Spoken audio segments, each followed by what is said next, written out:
Dans un monde où beaucoup ont la sensation de sous-exister, il existe une solution simple et à la fois challengeante pour vivre une vie qui vaut la peine d'être vécue. Et cette solution, c'est jouer ta note. C'est-à-dire te débarrasser des conditionnements qui t'empêchent d'être qui tu as réellement envie d'être et faire ce que tu as réellement envie de faire de ta vie. Quand tu réapprends à jouer ta note, tu détruis automatiquement tout un tas de blocages et reconnectes un niveau de kiff, d'énergie et de pouvoir sur ta vie radicalement différent. Jouer ta note est simple, mais pas facile. Et c'est pour ça que dans ce podcast, je te partage les clés qui permettent à mes clients en coaching et qui te permettront de démarrer ce chemin. Je m'appelle Charles Ariel, bienvenue dans ce nouvel épisode de Joue ta putain de note. Il n'y a pas longtemps, j'ai terminé d'accompagner une cliente qui au début du coaching m'avait dit en fait je suis à un moment de ma vie où j'ai atteint tous mes objectifs et en fait je me sens vide. Donc je m'étais fixé pas mal d'objectifs et aujourd'hui voilà, en fait il y a quasiment tout qui est là, c'est atteint. Et en fait ça m'a fait kiffer pendant quelques jours, mais maintenant je me sens vide à l'intérieur de moi.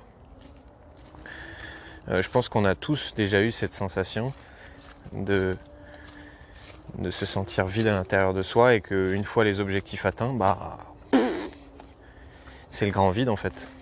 Ça arrive à tout le monde, ça arrive à beaucoup de sportifs qui une fois qu'ils ont été champions du monde, médaillés aux Jeux Olympiques, etc., tombent parfois en dépression. C'est arrivé à beaucoup, c'est arrivé à Michael Phelps qui à une époque venait de gagner je ne sais plus quel titre et qui ensuite tombait en dépression parce que en fait une fois que son objectif est atteint, il n'y a plus cette force qui le drive et il y a ce vide qui s'installe. C'est arrivé à André Agassi, le tennisman, qui une fois qu'il avait gagné Roland Garros et ensuite tombé en dépression aussi, une fois qu'il a atteint son objectif.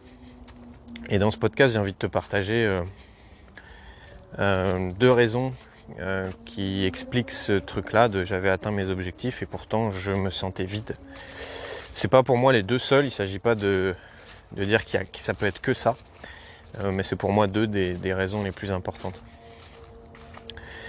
La première qui peut expliquer ce truc-là, c'est que en fait quand tu mises ton bonheur uniquement sur les résultats de tes objectifs, tu signes un CDI avec l'insatisfaction. C'est-à-dire que la réussite d'un objectif va pouvoir te faire kiffer, mais pas de manière durable. Parce qu'il y a un phénomène qui s'appelle l'adaptation hédonique, qui t'explique en fait que tu vas constamment t'adapter à ton nouveau niveau d'épanouissement. Et par exemple, si tu gagnais 1500 et ton objectif c'était de gagner 3000 et tu avais tout misé sur le fait que quand tu gagneras 3000 euros par mois, tu seras heureux, en fait tu vas être heureux pendant quelques jours ou quelques semaines avec tes 3000 euros par mois et en fait ensuite tu vas juste t'adapter et ton niveau d'épanouissement va revenir à la normale et ce sera devenu juste une habitude et naturel d'avoir 3000 et que donc le seul moyen ensuite en fait ça va juste te donner envie de gagner encore plus ou d'atteindre un objectif plus élevé et donc après tu tombes dans la fuite et dans le toujours plus à la quête d'un truc qui au bout d'un moment va durer et tiens quand j'aurai atteint cet objectif là ça y est je serai pleinement heureux. Et en fait quand tu es dans cette mentalité là en fait c'est comme si tu étais au casino, tu prends ton bonheur et tu le mises sur la réussite ou non de ton objectif. Et tu décrètes dès le début, bien évidemment souvent inconsciemment, que ok, alors déjà si j'atteins pas cet objectif, je serai malheureux, et si je l'atteins, je serai heureux. Or, oui, ce sera peut-être vrai, tu seras peut-être heureux pendant quelques heures ou quelques jours, mais au bout d'un moment ça va redescendre. Et c'est pas l'objectif en lui-même qui va te permettre d'avoir du kiff de manière durable. Et je me souviens, moi je l'ai déjà raconté dans un podcast, mais que les 10 ans où j'ai été entraîneur de basket, pas pendant les 10 ans, les dernières années c'était différent, mais pendant longtemps, tous les samedis après-midi c'était jour de match. Et en fait les fois où je gagnais, voilà, tu as l'excitation, j'entraînais des jeunes, tu as les parents qui viennent te voir, qui disent félicitations, tu as les joueurs qui sont contents, des fois tu bois un coup après. Et après juste je me retrouvais seul dans la voiture et ça retombait. Et je ressentais ce vide en moi de me dire mais putain, qu'est-ce qui se passe quoi, j'ai gagné et en fait rien quoi. Rien, et je repartais pour une semaine d'entraînement à me dire bon allez on va bosser 2 fois plus, on va faire des super entraînements, machin, puis on va essayer de regagner, et puis le cercle se répétait et se répétait parce que j'avais placé mon bonheur sur le résultat de mes actions. Et en fait une phrase que je dis souvent à mes clients c'est si t'aimes pas plus le chemin que la destination, c'est que t'as vraiment un problème. Si t'aimes pas plus le processus que le résultat, c'est que tu as vraiment un problème. Et quand tu te fixes un objectif, l'idée c'est ça, c'est si ce qui te fait kiffer, c'est le résultat, mais que le chemin en lui-même, le travail qu'il va falloir fournir, les efforts qu'il va peut-être falloir faire, les actions qu'il va falloir mettre en place, si ça te fait pas kiffer de le faire, en fait, zap, c'est que c'est pas un objectif pour toi, c'est pas un objectif qui est en lien avec tes vrais désirs à toi. Donc tu peux juste passer à autre chose.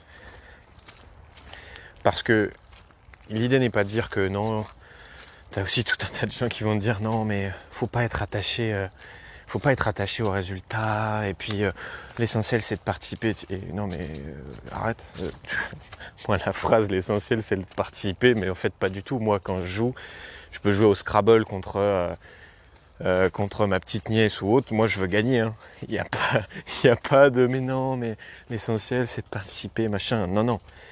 L'idée n'est pas de bannir l'idée de résultat et de dire qu'on s'en fout du résultat. Bien sûr que c'est hyper kiffant de gagner ou de réussir, et bien sûr que ça peut être frustrant de perdre. Il ne s'agit pas de nier ça. Il s'agit de être au clair sur le fait que tu vas passer beaucoup plus de temps sur le chemin qu'au sommet de la montagne. Et une fois que tu seras au sommet de la montagne, c'est cool, tu vas regarder la vue autour de toi pendant 2 minutes, puis après tu vas redescendre. Mais si en fait tu es en mode je subis le chemin, et en fait mes 10 jours d'escalade pour aller au sommet, c'est un calvaire pour moi, ça me fait suer, mais que je le fais parce que je sais que quand je vais arriver au sommet, ça y est, j'ai atteint le bonheur ultime, mais tu vas arriver au sommet et tu vas tomber en dépression, parce qu'en fait, pour 2 minutes de kiff, tu auras fait 10 jours de labeur. Donc quand tu te fixes un objectif, l'idée c'est de te demander, ok, pour quel objectif est-ce que je suis prêt à payer le prix? Pour quel objectif est-ce que je suis prêt à kiffer le chemin? Pas seulement à faire des efforts pour, mais à faire des efforts avec le sourire. C'est quoi l'objectif qui va me dire que, ok, t'inquiète pas, je serai prêt à payer ce prix-là? À un moment donné, je faisais beaucoup de musculation, et mon objectif c'était d'être baraque, d'être musclé, d'être machin. Voilà, j'avais envie une fois dans ma vie d'être baraqué quoi. Et un truc de complexe d'ancien gringalet qui complexait au collège. Et en fait j'étais prêt à payer le prix. Et je peux te dire que je déteste la muscu. Mais en fait j'étais prêt à payer le prix. Qui était d'aller à la salle tous les jours, de soulever des poids, d'avoir des courbatures, de soigner mon alimentation, machin. J'étais prêt à cette époque-là à payer le prix. Et je kiffais le chemin pour y arriver. Et les efforts pour moi, bien sûr, étaient des efforts, parce que quand il fallait se mettre sous les haltères ou sous la barre pour soulever les poids, c'était des efforts. Mais c'était des efforts que j'étais prêt à faire avec le sourire. Aujourd'hui, tu me demandes ça, ça va être totalement différent. Bien sûr que je kifferai le résultat. Si tu me dis, là, en un claquement de doigts, je te rajoute 10 kilos de muscle, peut-être que je te dirais oui. Et encore, je suis pas sûr. Mais bon, imaginons que je te dirais oui. Par contre, est-ce que je suis prêt à endurer le processus et à aimer le processus? Non, pas du tout. Moi, maintenant, aller mettre une pied dans une salle de sport, si tu me proposes ça 1 à 2 fois par mois, à la rigueur, pourquoi pas. Mais c'est tout. Quel objectif est là et pour lequel tu es prêt à payer le prix? Donc ça, c'était la première chose avec l'idée de cette cliente qui était vide malgré avoir atteint ses objectifs. C'est quand tu fixes ton attente de bonheur sur la réalisation de ton objectif, dès le début, avant même de commencer l'objectif, tu as déjà signé le contrat avec « je finirai insatisfait ». L'idée, c'est comment tu vas pouvoir kiffer le processus. Et j'adore cette phrase de « il n'y a pas de chemin vers le bonheur est sur le chemin ». Et dans ce truc-là, il y a deux choses. Donc il y a d'une part se fixer un objectif où tu vas être prêt à kiffer le chemin, et en plus avoir cette mentalité une fois que c'est fait, pendant que tu fais ce truc, de ne pas être attaché à « ok, je serai heureux quand ?» Ma vie sera parfaite une fois que j'aurai atteint mon objectif, mais juste de pouvoir être dans le processus et de dire « putain, mais c'est génial !» C'est génial parce que je suis en train de faire ce que j'aime, c'est génial parce que je suis en train de devenir une nouvelle personne en le faisant.